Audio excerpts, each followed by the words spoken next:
Hey! Welcome back to Auntie's Restaurantayad. Today we are going to be doing probably one of the simplest ways of making some fried dumplings, right? Now, growing up back in the island, it was typically the all-purpose flour, baking powder, salt, water. What that does is that, yeah, you create a dumpling, but it often leads you into a problem. Problem being, you don't know the proper ratio of baking powder to the all-purpose flour, how much water you need to the all-purpose flour, and your results always come up never the same, which is, one, your outer side of your dumpling might be cooked, but the inside is not done, or almost close to burning and not done. And because you don't know the proper ratio of baking powder, it's going to be either bitter, too hard, or you're not getting the delight of your fried dumplings. So we're going to simplify the matter. 3 ingredients: self-rise flour, water, butter. Voila. Just that simple. So we're going to make it happen. We're going to show you how it's done, and it's going to be so simple, it's just going to blow your mind, not to mention your taste buds. Now, for my American family who don't know what fried dumplings are, fried dumplings is another version of a breakfast biscuit, right? You want it fluffy, you want it tasteful. You can have it for breakfast, lunch, dinner, snack, you name it. You can put it with anything, whether you want it with eggs, whether you want it with just some butter, whether you want it with some ackee and saltfish, whether you want it with some kidney, liver, oxtail, you name it, that is it. That is what a fried dumpling will do for you, and we're going to show you how it's done. Real easy. As I said, 1, 2, 3, done. That's it. Like, share, subscribe. Auntie Restaurantayad. We're going to turn it up for you. We're going to simplify your life, and we're going to make it easy. So here we are, family. With some clean hands, I have 2 cups of flour. So here we are, family. I have 2 cups of flour, right? I'm gonna add a tablespoon, 1 tablespoon of cold butter. I'm gonna add in a pinch of salt, maybe 1/3 teaspoon of salt, just a little bit. We don't want it too salty, so we're gonna add it just in there, right? Now, the trick behind making the nice fluffy dumpling is, 1, something cold in your ingredients. Whether you want to use some cold milk, cold butter, cold water. It helps the flour, sort of, if you want to call it breathing, yeah? So it's going to open that up, the pockets up, and we're going to just add it in. And now, we talk about the 3rd ingredient, right? I have a 1/4 cup of water. Now, I'm not going to put it all in at once, because I am going to put it all in. We call it kneading. Now, when you're frying your dumpling, you don't want to knead it to where it's too hard. You're looking for similar to a pizza dough kind of feel of gathering it all up together, right? I got my butter in, my salt in, and I'm putting my water in. And I said I'm using a 1/3 cup. So here I'm going to put some more of my water in there. All right. I'm going to put it all in and make it happen. The other thing that we're going to do is also we're going to add a 1/4 cup of oil, and we're going to get that nice and toasty hot. And I have a trick behind getting it, for me, the perfect kind of heat to my oil, so as I get a nice golden brown of a dumpling. And while I get it nice and start golden brown, I then turn it down, and that way my internal part of my dumpling is getting properly cooked. Now, as I mentioned, I'm using a 1/4 cup of water.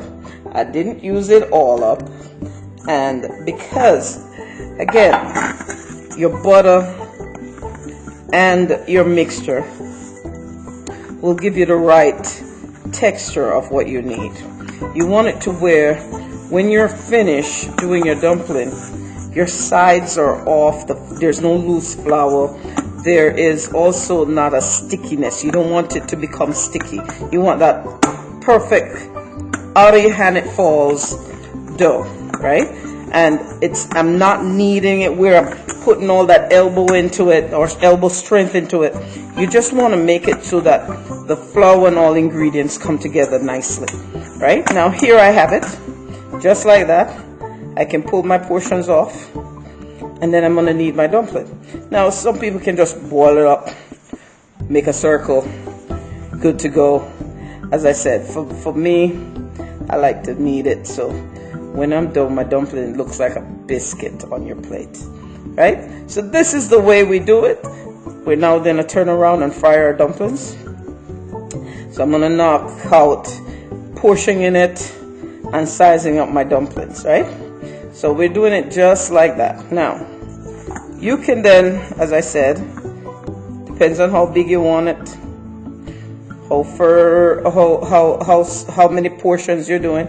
You're literally picking off about that much. Just a scoop in your hands, kind of pinched off, and you put it together. Now, if it is of which you have your self-rise flour together and you think you may have added too much water because it's still sticking to your hands, it's okay to add just a little bit more flour as needed to get the right texture of what you wanted. Had I used up all that water, I will tell you that I would have to have added more flour to get the right texture of which I need. But that's the secret behind making your dumplings. It's a trial and error. Some people never can ever get it right, or they say they won't get it right. But after this method, you can never go wrong. I promise you that. And again, with all things, if you have any questions or concerns, you're more than welcome to reach out to Auntie P, right? At bpaulette020@gmail.com. Looking for any questions, suggestions, and we're gonna make this show. Just keep rolling right along. So I'm making up my dumplings, as you see, right? As I said, 2 cups of flour is what I use. I'm portioning them out. So far I've had 2, 4, 6, 7, 8. We're probably gonna get somewhere about 10 dumplings out of this mix. Then I'm gonna get my oil nice and hot. What I typically do is I turn it up on high initially, get it nice and hot. Then once I get my dumpling in, literally the minute I put it in, I turn it down on low. And that way that heat sort of helps to cook through the internal part of my dumplings, and I'm getting the perfect golden color on the outside, right? So there it is, folks. Just that simple. Recognize if my oil is good and ready. I just sort of sprinkle a little of that flour in it. If it disappears like it just did, I'm ready to go. Now, as I told you, we're going to put this in, yeah? And once I put it in, see, it starts sizzling. And I get all of them in, I am then going to turn my heat on down low. We use a 1/4 cup of oil, and we make sure that oil is nice and ready. And I'm getting my dumplings in. Here we go, here we go, here we go, here we go.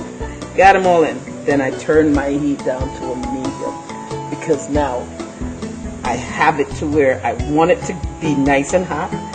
Then I'm reducing the heat so we get a slow frying, cooking process taking place.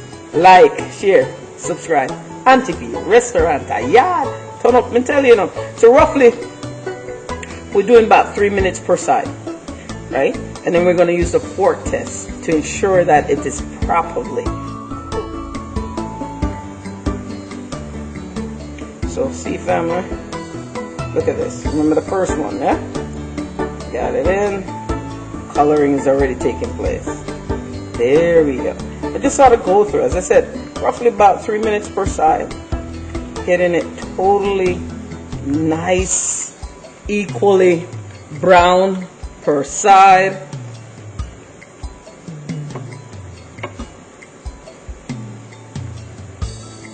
And you're going to have some of the fluffiest, tastiest, sop it up, love it up breakfast biscuit dumpling. We call it Jamaica. We call it some nice fried dumpling. I'm telling you, you get some school trips and you get some fried dumpling and some cold fried chicken in your bag, or you get some bully beef and some fried dumpling. I'm telling you, nothing sweeter. We won't even talk about some callaloo or some steamed cabbage with some fried dumpling. Mad! Like, share, subscribe, Auntie Restaurantayaaad. If I continue, everybody gonna say, so what about the dirty girl, which is we call mackerel? What about the saltfish? I'm telling you, the options are endless. Yeah. So family, keep in mind we're cooking this, went from high to a medium heat, right? And we're just turning them every 3 to 5 minutes roughly. Just sort of turning them to make sure that you're getting that perfect golden brown all around, right? You may need to even, if your frying pan or not enough oil is in there, you may need to even turn it on the side to get your sides nicely covered with that cooked golden color, right? Look at that. Perfection falling in place. Now, we talk about the fork test. If you use your fork and gently pierce it, right? Just like baking, if it comes up without anything on it, your biscuits are nice and done. It's just that quick. Your dumplings. I keep saying biscuit. See, I guess I've become too Americanized, right? But that's it.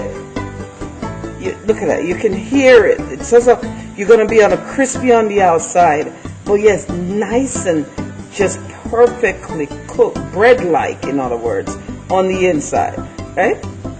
If it comes up with any kind of flour, you know your biscuit ain't done. Look at that. Look at that. I'm telling you, I remember as a child someone used to make fried dumpling, and I swear you need to see the dentist when they're done, because it almost jaw-breaking how tough the dumpling used to be, and kill them dead, boy. That's where they thought they had the best dumplings.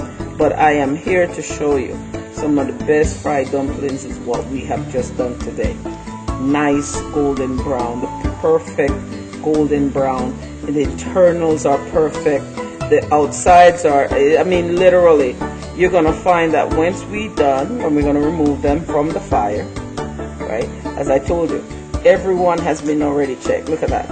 There is nothing left. So we are done. Literally 15 minutes the most, depending on how much you're making, right? Turn off my fire. And of course, I'm going to remove it from the heat, because if it sits here, it's going to continue cooking, right? And we're going to take them out.